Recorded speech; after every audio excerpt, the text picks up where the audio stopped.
Wrong tube placement? Are you a student nurse? The doctor's voice rang out sharply when he spotted the dark-haired petite girl checking vital signs for patient 47. No name badge, no medical coat, just faded gray scrubs.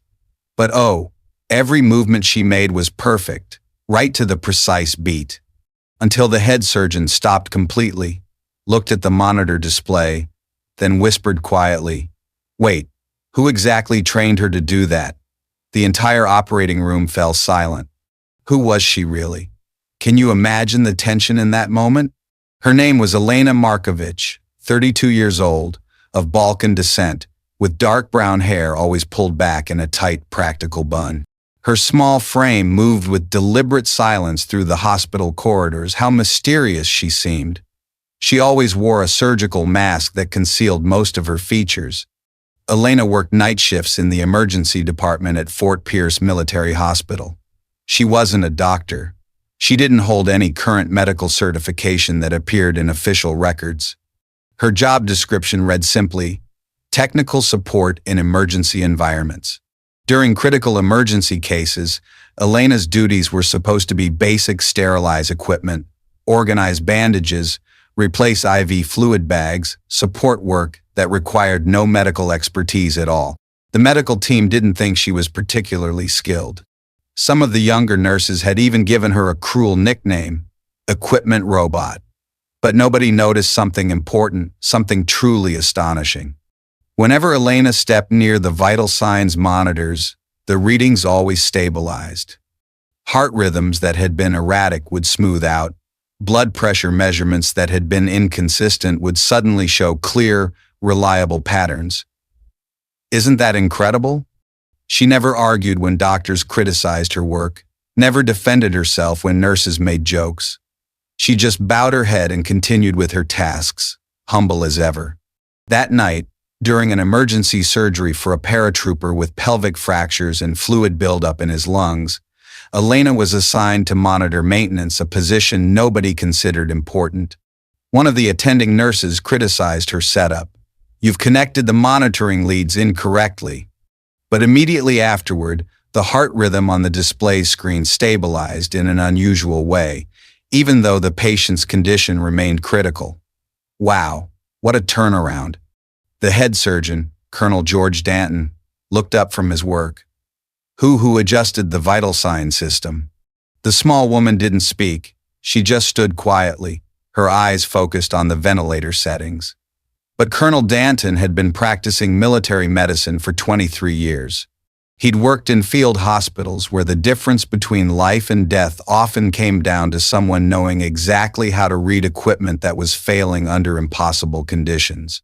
And what he was seeing on the monitors suggested that someone in his operating room possessed knowledge that went far beyond basic technical support.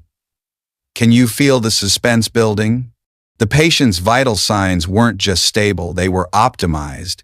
Heart rate, blood pressure, oxygen saturation, and ventilation rates were all maintaining levels that most experienced intensive care specialists would struggle to achieve.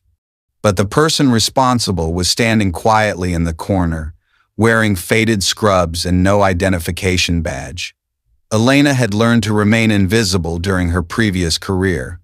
She discovered that being underestimated was often an advantage, especially when working in environments where trust had to be earned through competence rather than credentials.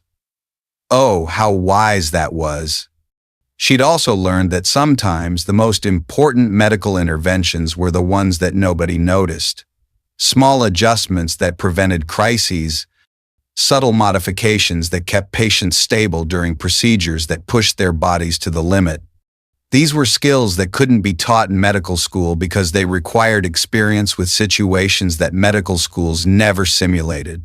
Experience with treating trauma patients when proper equipment wasn't available. Experience with making life-saving decisions when communication systems failed. Experience with keeping people alive when the textbook solutions weren't enough. Elena had that experience, but explaining where she'd acquired it would require revealing things about her past that were better left unexamined. So she remained quiet, confident, and invisible until the night when her skills became too obvious to ignore. How long could she keep her secrets hidden? I once did clinical training in an ICU where a 0.5 milliliter error in adrenaline could kill someone. But once I saw an old nurse freeze just because someone adjusted a breathing tube with such precision like they've been practicing their whole life. I never forgot that look. Exactly like Elena's eyes that night. After the surgery was completed, Colonel Danton ordered a comprehensive review of all monitoring data from the procedure. What he discovered defied explanation. The record showed evidence of vital sign interventions throughout 37 minutes of the operation, but the modifications hadn't come from the central monitoring system.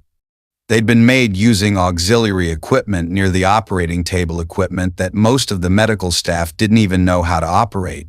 The nursing staff initially blamed sensor malfunctions for the unusual readings, but the results showed a level of stability that was remarkably rare for such a complex trauma case. The system had detected several specific interventions: manual adjustment of IV fluid pressure using hand-operated controls that bypassed digital systems, modification of fluid flow rates, according to Y60 protocols that were only taught to battlefield medics with specialized training, micro-adjustments to ventilator settings, using techniques that weren't part of standard hospital procedure. Colonel Danton stared at the data with growing unease. Only one military unit had ever trained personnel in those specific protocols, and that unit had been disbanded in 2017. When he asked the nursing staff about Elena's background, nobody had detailed records beyond a handwritten name. Elena M. Danton ordered a comprehensive personnel file search. The response that came back was both brief and unsettling. Records classified under military security protocols. That evening, Colonel Danton made a secure phone call to someone he hadn't spoken to in 5 years, the former director of the Battlefield Emergency Training Institute. "I need you to look at some medical data," Danton said, "and I need you to tell me if you recognize the techniques being used." 20 minutes later, his phone rang back. "George, where did you get this information from?" "A night shift technician at my hospital." "Why?" "Because these are ghost tactical medic protocols." GTM was a classified program that trained medical specialists for deep infiltration operations. They worked in combat zones where conventional medical support wasn't available. Danton felt a chill run down his spine. Oh, the shock of it. What happened to that program? Disbanded after a security breach in 2017. Most of the operatives were reassigned or discharged, but there were rumors about one who was never officially accounted for. What kind of rumors? Someone with the code name Echo 9, a specialist who could stabilize trauma patients under fire using equipment that most doctors couldn't operate even in ideal conditions. The story said she could keep people alive in situations where survival should have been impossible. Colonel Danton looked at the personnel files scattered across his desk. What did Echo 9 look like? Nobody knew. She never removed her protective gear during operations, complete operational security. But as Danton reviewed the limited information he had about Elena, pieces began to fit together in ways that should have been impossible. Isn't that mind-blowing? The next night, a patient in intensive care went into anaphylactic shock when the hospital ran out of standard epinephrine. The attending physician was dealing with another emergency when the crisis began. Elena was restocking supplies in the ICU when the alarm started sounding. She didn't hesitate, didn't call for help, didn't wait for authorization. She walked directly to the medication cabinet, selected a vial that nobody else had thought to use, and administered an injection into a specific location on the patient's wrist, using a technique that wasn't taught in any nursing program. The patient's heart rate stabilized immediately. Dr. Sarah Chen, a resident who witnessed the intervention, stared at Elena in amazement. "Where did you learn that technique?" Elena looked at her with eyes that had seen too much to be easily explained. "I once had to do the same thing when I had 4 minutes and no lights." The ICU fell completely silent because what Elena had just demonstrated wasn't basic medical care, it was battlefield medicine practiced by someone who'd learned it in places where mistakes meant people died and success meant everyone might live to see another day. Dr. Chen had read about techniques like the one Elena had just used, but only in classified military medical journals that describe procedures developed for special operations. Personnel procedures that were taught to medics who might have to save lives while under enemy fire in complete darkness, using equipment that was damaged or improvised. The kind of training that produced people who could keep someone alive when everything else failed. But Elena Markovich was supposed to be a technical support specialist with no advanced medical training. Word of the incident spread quickly through the night shift staff, not as gossip, but as the kind of respectful whisper that medical professionals use when they realize they've witnessed something extraordinary. Within 48 hours, 3 other incidents had occurred where Elena's interventions had prevented patient deaths during critical moments. Each time she'd used techniques that weren't part of standard hospital protocols. Each time she'd acted with the calm precision of someone who'd done these procedures many times before under much worse conditions. Colonel Danton knew he needed answers, but he also suspected that the answers would be more complicated than his hospital was prepared to handle, because Elena Markovich might not be who she appeared to be, and the skills she was displaying might have been acquired in places that didn't officially exist. How deep did this mystery go? I know some wartime medical records that were hidden away not because of wrongdoing, but because they witnessed things that shouldn't be made public. There are techniques not found in textbooks. There are people who don't need the title doctor because their hands have already saved lives when there was no hope left. While running a routine system diagnostic, a hospital technician discovered something unusual in the metadata from Elena's recent patient interactions.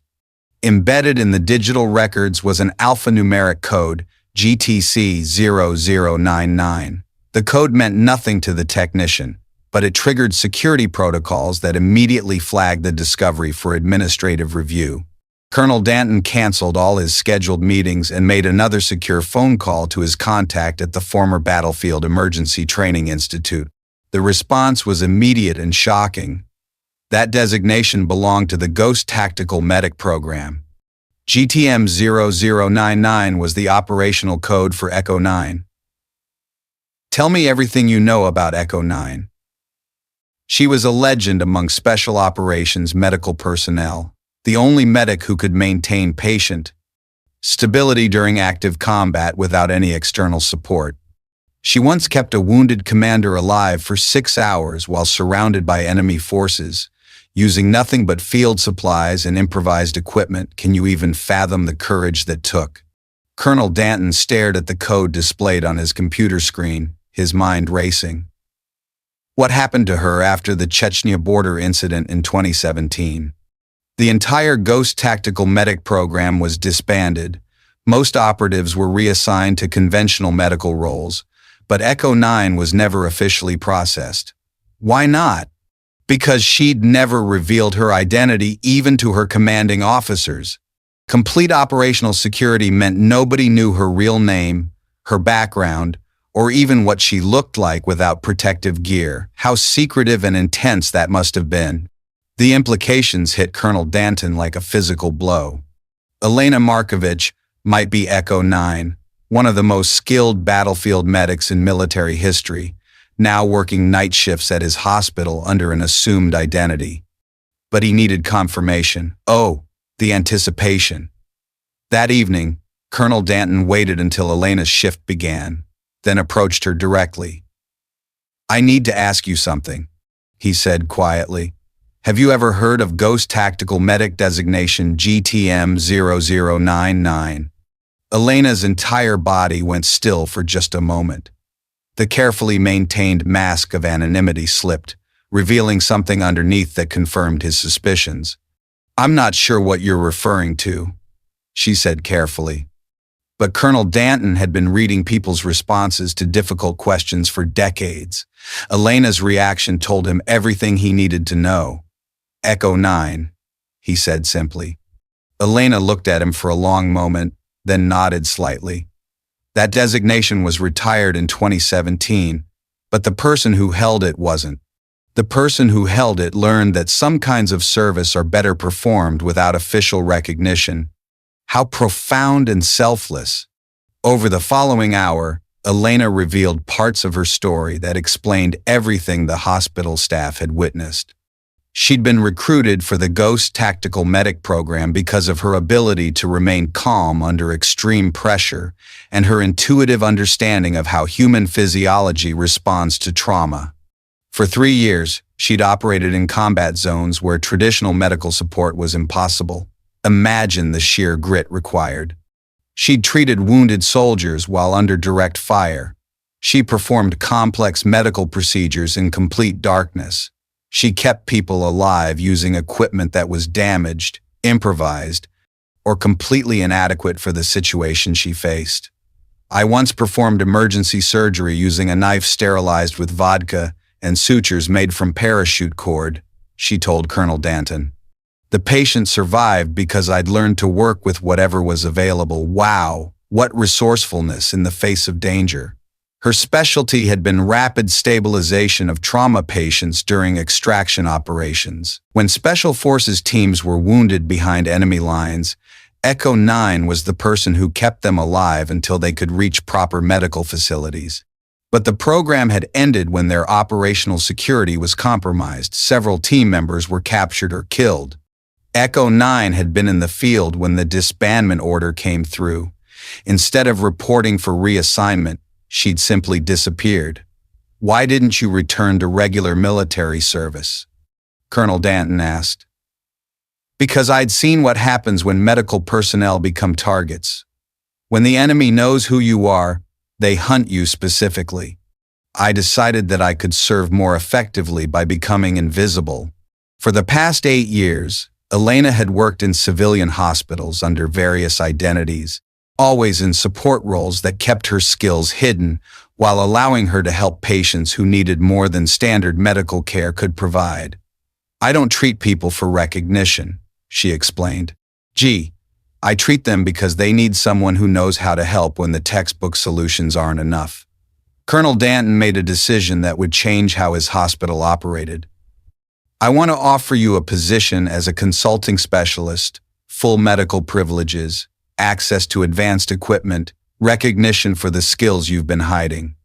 Elena shook her head. I appreciate the offer, but I prefer to work quietly. People trust me more when they don't know what I'm capable of. Then what can I do to support your work here? Let me continue what I'm doing. But when you encounter cases that seem hopeless, when standard protocols aren't working, when you need someone who's willing to try things that aren't in the manual, let me help.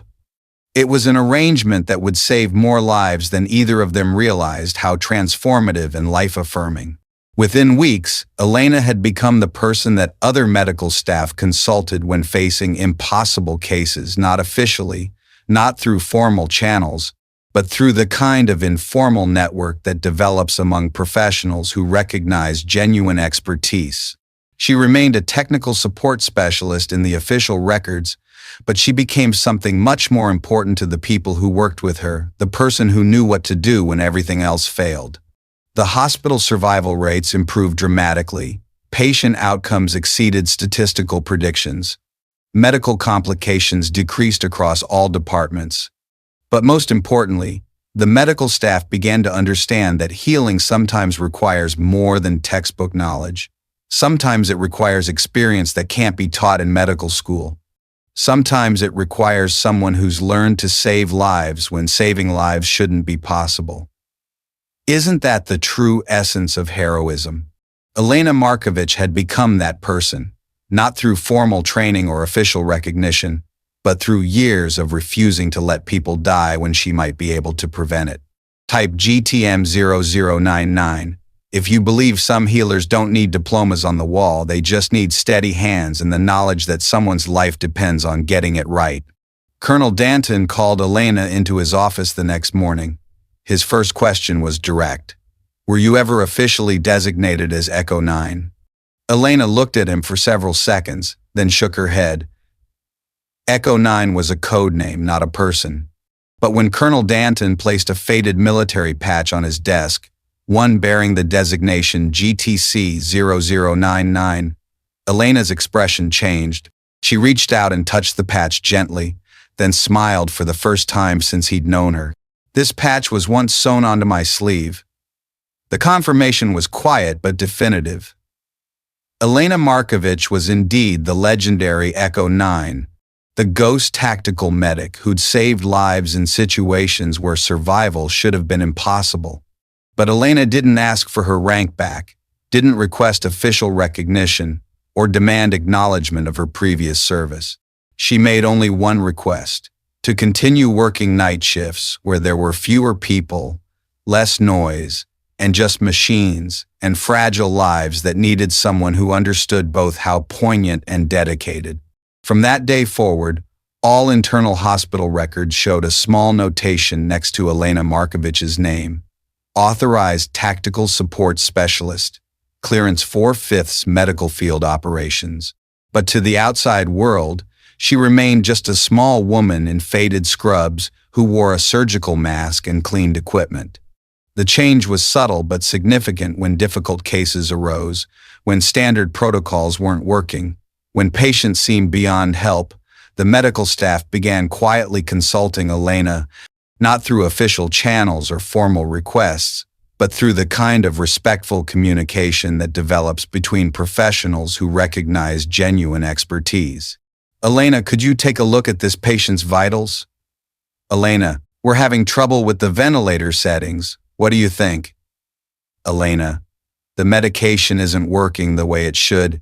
Have you seen anything like this before? She would review the cases with the same calm attention she'd always shown, then offer suggestions that came from experience treating trauma under conditions that most medical personnel never encountered. Her recommendations were always practical, always based on techniques that could be implemented immediately, and always focused on keeping patients stable until conventional treatment could take effect. The consulting role was unofficial, unpaid, and completely voluntary. Elena accepted no credit for positive outcomes and took no responsibility for decisions made by other medical staff. But her influence on patient care was undeniable. Oh, the impact she had. Dr. Sarah Chen, who'd witnessed Elena's intervention during the anaphylactic shock case, began incorporating techniques Elena had taught her into her own practice. Other residents and nurses did the same. The hospital developed a reputation for exceptional emergency care, particularly for trauma cases that other facilities considered too complex or too risky. Medical professionals from other hospitals began requesting transfers to Fort Pierce, drawn by stories of innovative treatment protocols and unusually high survival rates. But nobody outside the night shift staff knew that many of these improvements could be traced back to a woman in gray scrubs who worked quietly in the background. Elena preferred it that way. She'd learned that effective medical care often happened when patients and families could focus on healing rather than on the credentials of the people helping them. The best medicine, she told Dr. Chen during one of their informal consultations, is when the patient never has to know how close they came to dying. It was a philosophy that shaped how the entire night shift approached patient care. They became the team that handled the cases nobody else wanted to take, the emergencies that arrived when other departments were overwhelmed, the patients who needed more than standard protocols could provide. And at the center of it all was Elena, still cleaning equipment and adjusting monitors, still invisible to most people who passed through the hospital, still saving lives in ways that would never appear in any official report. Subscribe if you believe the most important medical care often happens when nobody's watching, provided by people who don't need recognition, just the knowledge that someone's life got better. Several months later, a soldier was brought in from Afghanistan, barely conscious from injuries so severe that the medical team initially assumed he wouldn't survive. Multiple trauma specialists examined the case and reached the same conclusion. The damage was too extensive for any meaningful intervention. The soldier's family was notified to prepare for the worst. How heartbreaking that must have been. When everyone else had given up, Elena was allowed into the room as part of what was essentially a final courtesy, someone to maintain basic monitoring while the family said their goodbyes. Elena didn't speak when she entered the room. She simply placed her hand on the soldier's chest and checked his pupil reflexes using techniques that weren't part of standard neurological assessment.